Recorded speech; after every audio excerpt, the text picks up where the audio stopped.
শুভ দুপুর বন্ধুরা। আমার আজকের রেসিপি আর মাছের ঝোল। এই রেসিপিটা করার জন্য আর মাছটাকে ভালো মতো ধুয়ে তার মধ্যে নুন, হলুদ, সামান্য পরিমাণে কাঁচা তেল, সর্ষের তেল আর আটা মাখিয়ে রাখতে হবে।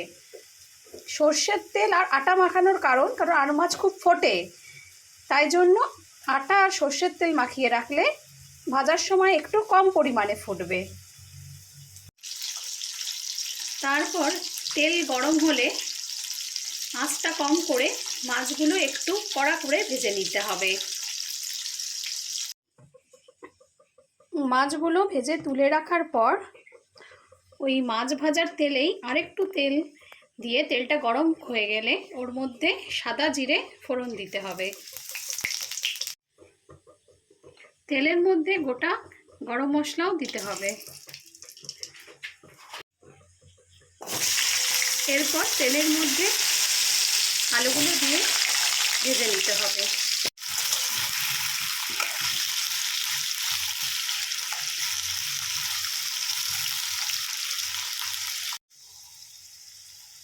আলুটা একটু ভাজা ভাজা হয়ে এলে এর মধ্যে পরিমাণ মতো নুন,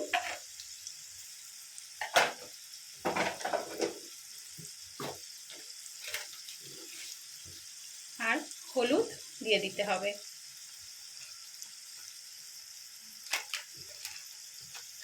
তারপর কিছুক্ষণ নুন হলুদ দিয়ে আলুটাকে আরেকটু নেড়ে চেড়ে নিতে হবে। নুন হলুদ দিয়ে একটু নাড়াচাড়া করার পর এর মধ্যে জিরে গুঁড়ো,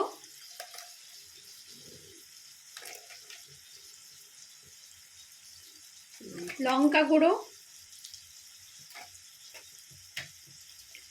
আদা বাটা,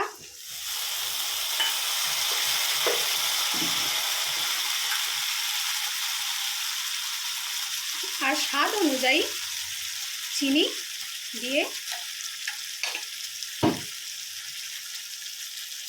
সামান্য জল দিয়ে কষাতে হবে।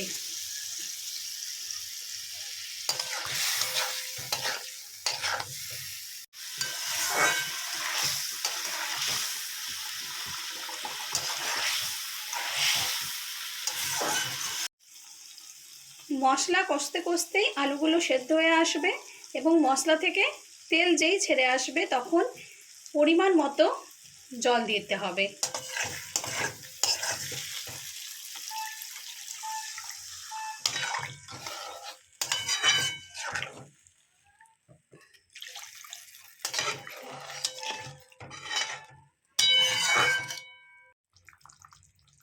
ঝোল ফুটতে শুরু করলে ওর মধ্যে আগের থেকে ভেজে রাখা আর মাছগুলো একে একে দিয়ে দিতে হবে।